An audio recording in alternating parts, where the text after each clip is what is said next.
वाराणसी में गुरुवार को कोरोना के 4 नए मामले सामने आए हैं। बीते 24 घंटे में कोरोना से किसी मरीज की मौत नहीं हुई है। गुरुवार को होम आइसोलेशन और अस्पताल से किसी मरीज को छुट्टी नहीं मिली है। जिले में कोरोना से मरने वालों का आंकड़ा 377 है। अब तक 21,989 कोरोना पॉजिटिव मरीज वाराणसी में मिल चुके हैं, जिनमें से 21,570 लोग स्वस्थ हो चुके हैं, जबकि एक्टिव केसों की संख्या 40 है। वाराणसी की छात्राओं ने glacier flood alert sensor alarm का निर्माण किया है, जो प्राकृतिक आपदाओं से पहले ही लोगों को चेतावनी दे देगा। वाराणसी के Ashoka institute of technology and management की छात्राएं अनु, आंचल पटेल और संजीवनी यादव ने यह सेंसर अलार्म मिलकर तैयार किया है। बता दें कि प्राकृतिक आपदा को लेकर सतर्कता और चेतावनी की जरूरत हाल ही में उत्तराखंड के चमोली में हुए हिमस्खलन की घटना के बाद और बढ़ गई है। इस आपदा में कई लोग लापता हो गए और काफी जान माल का नुकसान भी हुआ। आपदा से पहले जानकारी मिलने पर इसे रोकना संभव हो सकता है, ताकि बचाव और रोकथाम पर काम किया जा सके। इसी को देखते हुए ये उपकरण बनाया गया है।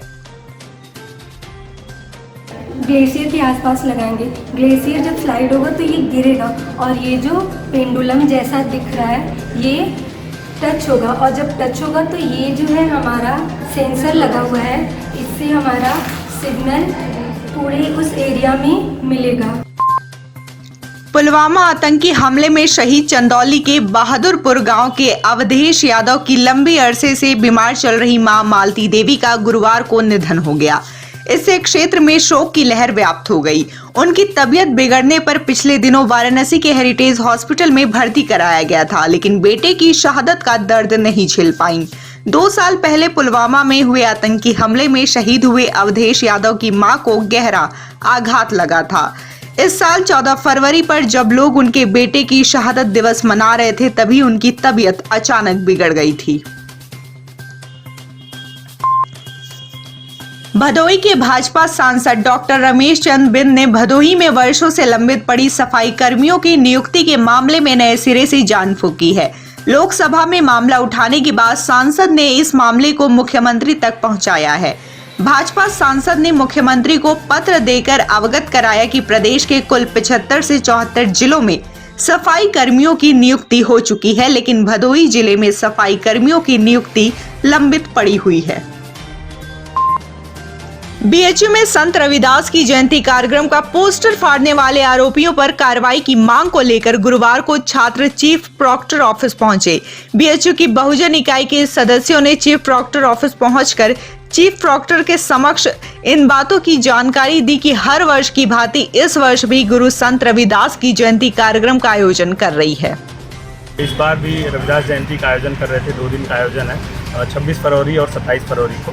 उसका पूरे शहर में बैनर लगाया गया है, पोस्टर लगाया, पूरे शहर में भर में लगाया गया। इसमें काशी हिंदू विश्वविद्यालय में भी 3-4 जगहों पे लगाया गया है। जिसमें मुख्य जगह पे गेट पे लगाया गया है और फिर दूसरी जगह पे यहाँ पे एमएमबी तिराहे पे लगाया गया है। वाराणसी में खोए हुए मोबाइल फोन की दर्ज प्राथमिकी पर कार्य करते हुए सर्विलांस सेल ने गुरुवार को जिले के 51 लोगों को उनके मोबाइल फोन वापस किए।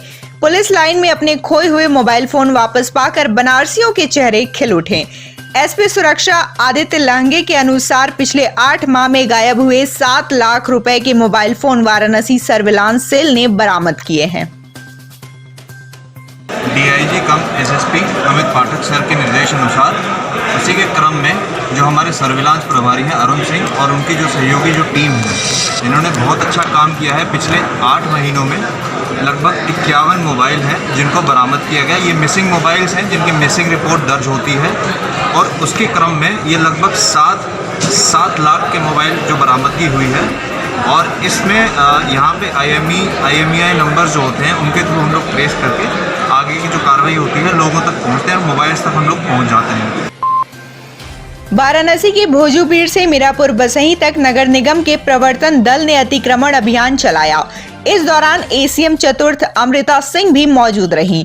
अतिक्रमण अभियान के दौरान विरोध पर आमदा दुकानदारों को एसीएम चतुर्थ ने समझा बुझाकर शांत कराया।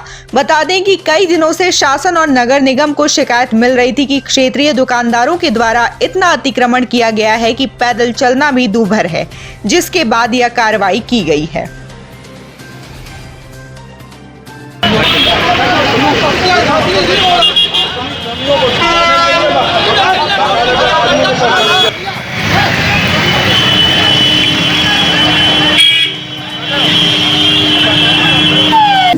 दुकान लगाकर। तो इसके क्रम में नगर निगम और पुलिस के सहयोग द्वारा यह अभियान चलाया गया है और ऐसे अभियान लगातार हम आगे भी चलाते रहेंगे कि बनारस में जो जाम की समस्या है उससे बनारस वासियों को निजात दिलाई जा सके। हरिश्चंद्र स्नातकोत्तर महाविद्यालय के छात्र संघ चुनाव में गुरुवार को अध्यक्ष पद की उम्मीदवार हर्षिता जायसवाल ने अपना नाम वापस ले लिया। विज्ञान संकाय प्रतिनिधि के प्रत्याशी मोहम्मद दानिश ने भी अपना नाम वापस ले लिया है। चुनाव में अध्यक्ष, उपाध्यक्ष, महामंत्री, पुस्तकालय मंत्री पर अब सीधी लड़ाई है। महात्मा गांधी काशी विद्यापीठ के छात्र संघ चुनाव में समाजवादी छात्र सभा के प्रत्याशी विमलेश यादव ने अध्यक्ष पद पर अपना परचम लहराया है।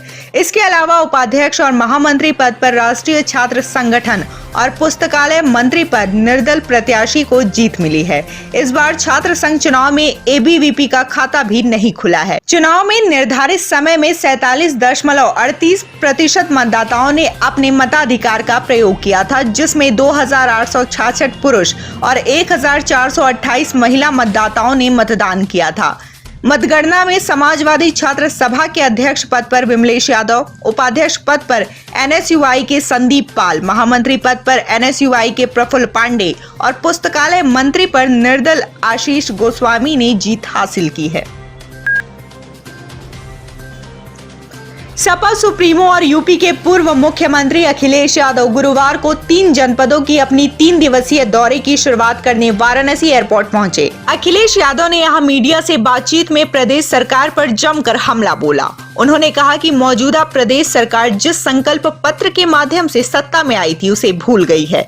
वहीं उत्तर प्रदेश में ओवैसी की दस्तक पर उन्होंने कहा कि जनता समाजवादियों का इंतजार कर रही है। प्रदेश की जनता समाजवादियों का इंतजार कर रही है। वो इंतजार कर रही है कि नौजवानों को लैपटॉप कब मिलेगा। वो इंतजार कर रही है कि वर्ल्ड क्लास इंफ्रास्ट्रक्चर कब बनेगा और बनारस के लोग तुम तो हो, वरुणा कब साफ होगी उसका भी इंतजार कर रहे हैं। इसके बाद अखिलेश जौनपुर के लिए रवाना हो गए। वहीं शाम को अखिलेश यादव वाराणसी के संकट मोचन मंदिर में दर्शन पूजन के लिए पहुंचे। अखिलेश रात में वाराणसी में विश्राम करेंगे, जिसके बाद शुक्रवार सुबह वे मिर्जापुर के लिए रवाना होंगे।